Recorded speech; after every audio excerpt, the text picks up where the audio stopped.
the question I have is that you see a lot of these business models or solutions, like the one that you were describing, but they always seems to be very localized, very small, very successful, small example.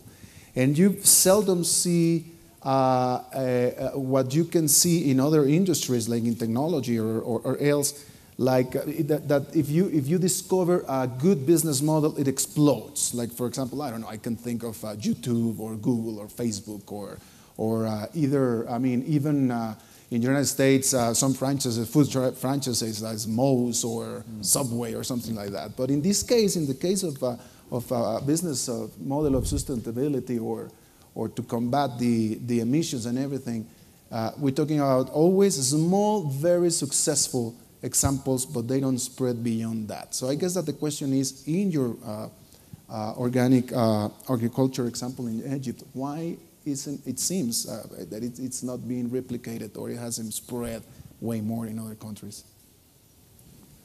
Organic agriculture and sustainable agriculture grow at a path of about 20 to 30% per year in the world, everywhere in the world. Okay? It's the fastest growing segment of the organic food, of the food system in the world. Whereas food is stagnating in many countries or is going even down in GDP contribution, it's going up. Areas of organic agriculture are growing at 20 to 30%. The question is, why are there few big international corporations doing this development? I think is linked to the special nature of agriculture. Special nature of agriculture, it's a local thing. It is very much depending on local circumstances, local communities, local soils, temperatures, crops, markets. And I think that the international organic movement is linked, is working together, is inspiring its members. And I think that over the next years, the day when we will be able to verify the statement that organic is going to be cheaper than conventional food and agricultural products, that many of the big players will enter into this development, and we will see also a development of big international corporations in the field. But at the moment, we are still in a niche, and we are in the mood of being in a niche. You know, expensive, not sufficient, not enough products, which I think is not true, but we need to prove it, and this is the work we have to do. And we discussed today in the morning that we hope that discussions like the ones in Cancun, where agriculture is not part of the climate treaty, will help us to do this by putting agriculture as part of the climate discussions, and hence giving them a chance to get money for doing the right thing and stopping climate change, and this would fuel the whole development of organic agriculture. Can I add to that? Yes, of course. So perhaps to add to that, and not only for the example Helmi gave, but in general about scaling of solution and projects which you talked about. Two important topics. I think one, you talked about, Scott, about policy and regulation. So I think I see that a lot in the electricity sector, where the utility companies are very nervous to operate in an environment where there's no certainty about what's going to happen. So I think with policy and regulation, there's a lot we can do. What can we do to put policy and regulation in place so that there are incentives for the utility companies to make these kind of investments? And then I think you will see acceleration. Other important area, Alberto, is standards. I think where you see open industry-based standards, you see innovation, your investments are protected, and you can really see a drive behind that. So that's, for example, in the smart grid area, there's a lot of focus now on building standards globally. There's a good leadership there from the US with the National Institute of Standards and Technology to drive a common set of standards across this whole technology domain. Okay, and let me stay with you about the subject that you were talking about, the modernizing the electric system or the smart grid. What exactly is that? And more importantly, how much of investment is for a poor country? I mean, I'm thinking here of billions of dollars. Yeah, that's a great question. I think, first of all, I think when you look at the electricity system, it was, I'm not an electrical engineer, but it was developed in a time where big centralized systems, where energy is flowing, is produced in big plants, and it's then transmitted to the millions of end users. In what we talk about here, you talk about integration of renewables, people starting to produce their own electricity and sell it back into the grid. What we need is an electricity environment almost compared with what happened in IT, from mainframes to a very distributed network kind of environment where you bring it very close to the user. That's what needs to happen with the electricity system to enable the integration of intermittent energy resources for you to be able to sell back your electricity in the grid for electric vehicles, which the Siemens person earlier talked about. I think you need a very different kind of environment with much more intelligence into that grid environment. Now, your question about the investment, what we often forget is that utility companies invest billions, if not trillions a year, in expanding their infrastructure. And these investments they do last for 10, 20, 30 and more and even longer, right? So if we care about the fact that in not too long of a future we want to massively integrate millions of electric vehicles with all of the complexities which were also mentioned in the previous panel, then you better start using some of the investments you're doing now to do them in the right way. I think we often forget CFE, one example here in Mexico, is investing a lot in expanding and upgrading the network.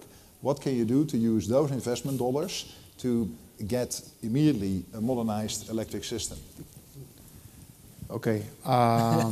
Were you cut short? I just got yelled at. Oh, okay. No, not at all. Is there any example of a country that is actually having a perfect, good, modernized? Now, with smart grid, often people ask around the world, where is a smart grid happening? It's happening everywhere, because people, when you ask that question, you think that smart grid is one thing you can pull off a shelf. It's about modernizing the whole value chain from generation to end use. And there are examples of that all over the world, right? I'm always biased because I know, of course, the ones of my company better, right? Had you an Accenture guy been sitting here, you get another example. But for example, I'm from Europe, in the Mediterranean country in Malta, small country, 400,000 people only, but they implementing a fully integrated electricity and water smart grid for the entire country, for many, many reasons. They are a new entry into the EU. They want to become a knowledge economy. How can we attract talent? And how can a modernized electric system contribute to that? They produce the electricity for 90% by dirty oil, right? So how can we address that topic? How can we start integrating renewables and electric vehicles? Their water is coming for 50% from desalination out of the Mediterranean. Very electricity intensive process to distribute and desalinate the water. So if they can reduce through a smart water grid the leakage of water, again an enormous impact on electricity. But there are examples like that. IBM, for example, is involved in 150 projects currently around the world on smart grid, and a large of my business growth is coming from smart grid. So for me, it is scaling, and for many of my colleagues in other ICT companies also. But this is real. Okay, and the floor is open for questions. If anyone have a question, just raise a hand. Well, there you go. And where's the mic? Where's the microphone? Over there. That's one mic and the other one. So, yeah, please. If you can stand up, introduce yourself and do the question, and it can be in Spanish if you want to. Okay, thank you very much. My name is Edison Santos.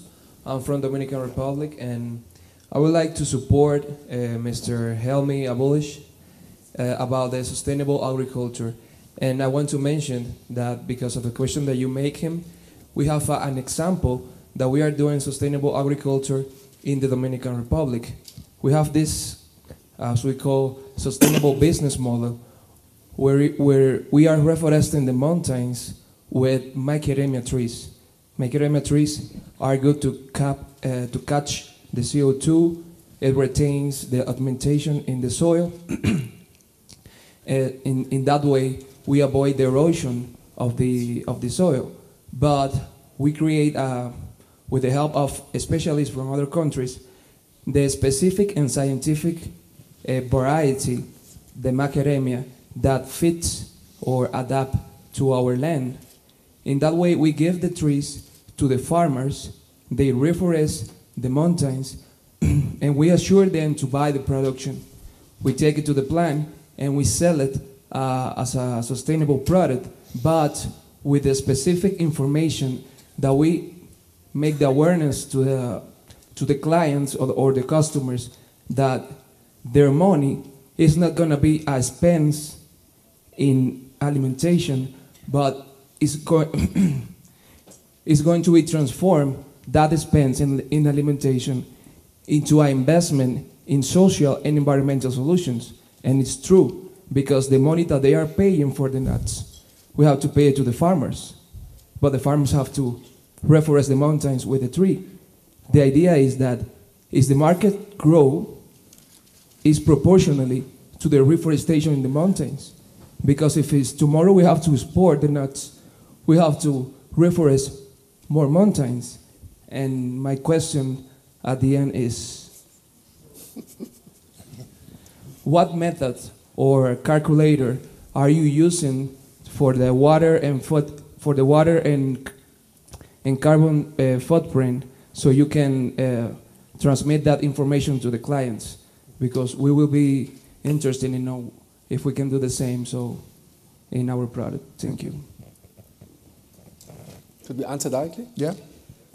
The carbon footprint we use is developed by TÜV. According to TÜV is a German organization, and it is a methodology which is acknowledged according to a new FCCC methodology. So it allows us to get verified emission reduction certificates, VERs, and it goes with our products from the start in the farm to the shelf.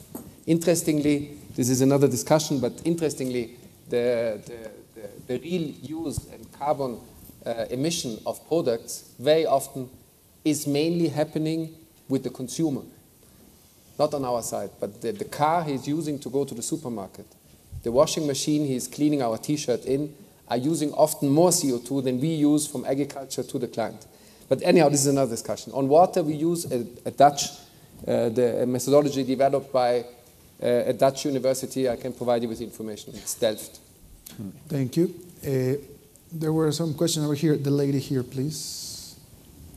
Stick. Thank you very much. Sandra Herrera from the Ministry of Natural Resources here in Mexico. I would like to ask Mr. Abulish about what do you think between the future of the organic agriculture and the GMOs? As you may know, organic agriculture does not use GMOs. And we are, in the organic movement, up till now, very open to see research going on in the field, but we are not secure enough about current results of what we have seen in the GMO field. So we are open to see, but we are not yet using it because we don't think that it's sufficiently researched from this side. From the other side, we believe that with our own seed breeding and with our own seedlings and with our own system, we can achieve better yields and better incomes for our farmers than those achieved by our competitors using GMO seeds and products. Thank you. All the questions seems to be here on the center part. Okay. I'm Arunav Mukherjee from Tata in India, and my question is for the gentleman from IBM. Would you please give us some details on how the smart grid in Malta is being financed? So that's not a small company, Tata, in a lot of businesses, among others ICT. So it has had a loan guarantee from the European Union as part of entry into the EU.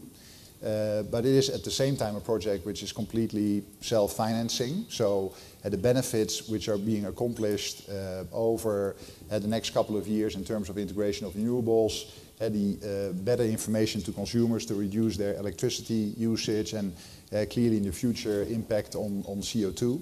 So, but the EU played an important role there in terms of the loan guarantee they gave for the project. If you're interested, it's public information. I can give you more detail.